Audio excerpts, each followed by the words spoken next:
ছোট্ট সোনামণি ভাই বোনেরা কেমন আছো সকলে? আশা করি সকলেই ভালো আছো। গত ক্লাসে তৃতীয় শ্রেণীর গণিত বইয়ের প্রথম পেজের সমাধানটা আমরা দেখানোর চেষ্টা করেছিলাম। আজকে আমরা দ্বিতীয় পেজে চলে যাব। তো আমরা এখানে ছোট্ট ছোট্ট ব্লক দিয়ে তৈরি করা কিছু স্তূপ বা তোমার ধাপ আমরা এখানে দেখতে পাচ্ছি। তো এখানে দেখো ছোট্ট ব্লকগুলো 1 2 3 4 মানে এই সারিতে 10টা ব্লক, এই সারিতে 10টা। তার মানে উপরের যে ধাপটা আছে এটার ভিতরে টোটাল 100টা ছোট্ট ব্লক আছে। এরকম 1 2 3 4 5 6 7 8 9 10, এখানে 10টা ধাপ আছে। তো এই 10টা ধাপে তোমার 100টি করে তোমার ব্লক আছে। তার মানে তোমার 10 10 10 দিয়ে যদি আমি 100 গুণ করি, তার মানে 1000 ব্লক এখানে আছে, ছোট্ট ছোট্ট 1000 ব্লক আছে। এখানেও তোমার 10টি আছে, তার মানে এখানে 1000 ব্লক। তার মানে দুইটি 1000 ব্লকের তোমার স্তূপ। স্তূপ বলতে তোমার উঁচু কোনো কিছু বোঝায়, ঠিক আছে। এই জায়গায় তোমার 3টা ধাপ রয়েছে বা 3টা সারি রয়েছে। এখানে প্রতিটিতে 100 করে 300টি রয়েছে। এখানে প্রতিটিতে 10টা করে ব্লক, তা এরকম 5টা সারি রয়েছে। আর এখানে 4টা আলাদা আলাদা ব্লক রয়েছে। তার মানে এটা হচ্ছে একক, এটা হচ্ছে দশক, এটা হচ্ছে শতক, এটা হচ্ছে হাজার। আমরা একক, দশক, শতক, হাজার পড়েছি।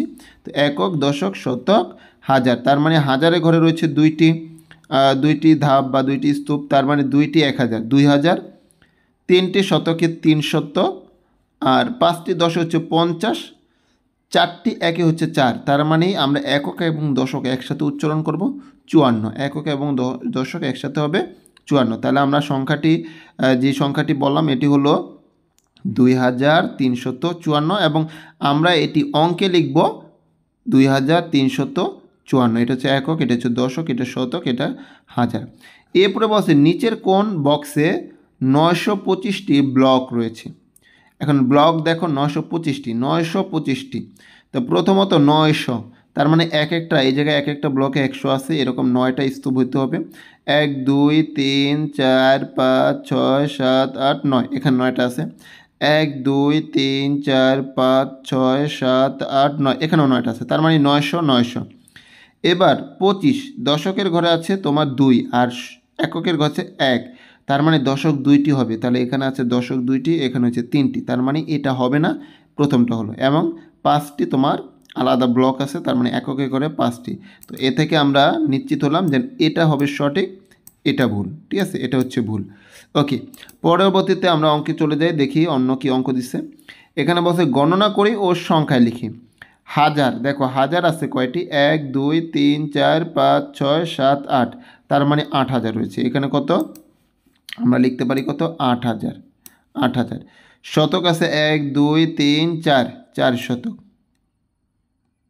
আচ্ছা, এরপরে দশক হচ্ছে 1 2 3 4, তার মানে 4 দশক, 4টি দশক। একক রয়েছে 1 2 3 4 5 6 7 8, তার মানে 8টি একক। তাহলে আমরা এই সংখ্যাটি লিখতে পারি 8448। এখানে আমরা লিখতে পারি 8448 আমরা লিখতে পারি।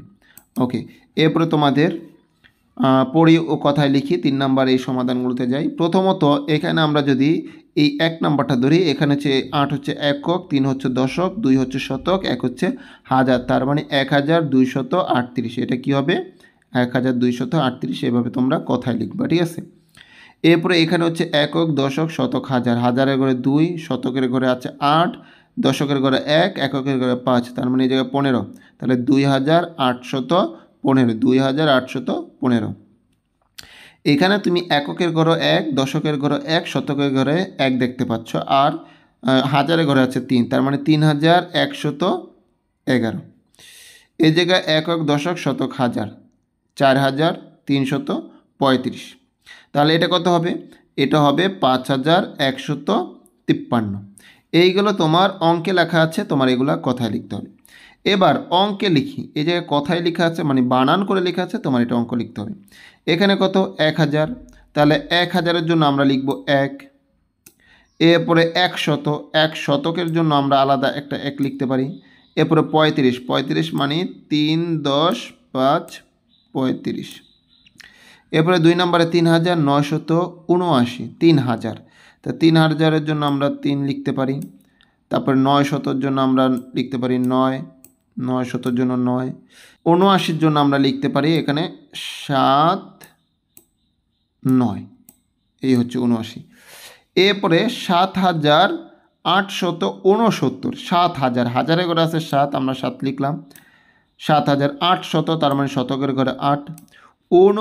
69 বলতে 6 10 9, 69। এরপর আছে 9101, তার মানে হাজারে ঘরে আছে 9, আমরা 9টা আগে লিখি।